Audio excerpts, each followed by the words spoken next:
Cos'è la Lessinia? La Lessinia è casa mia, è il posto dove ho i ricordi della mia infanzia e dove spero di avere quelli del mio futuro.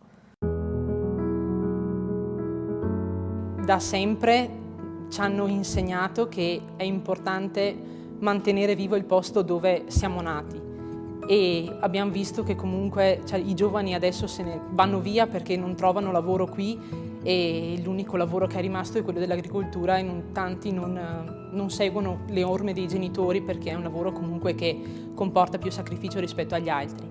Noi siamo appassionati a questo posto perché comunque è il posto dove siamo nati, il lavoro che c'è qua ci piace e quindi tutto questo insieme di cose ci ha portati a rimanere qua, ad aprire un'attività qua e a portarla avanti. I sapori, che ruolo hanno nei tuoi ricordi?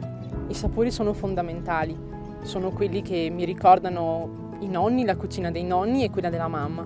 Ed è la stessa cucina che abbiamo riproposto qui all'agriturismo, perché per noi è importante che il cliente si senta a casa, quindi quello che mangiano qui i nostri clienti è quello che mangiamo noi a casa, in famiglia. È importante essere se stessi o piacere?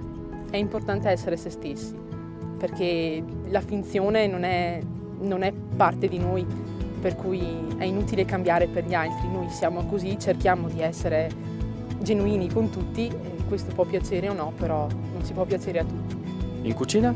In cucina c'è la mamma che ripropone i piatti che fa a casa perché non ha una scuola alle spalle, è una cucina tipica, è una cucina casalinga. E il papà? Il papà è il mago dei gnocchi e qui non si tocca gli suoi.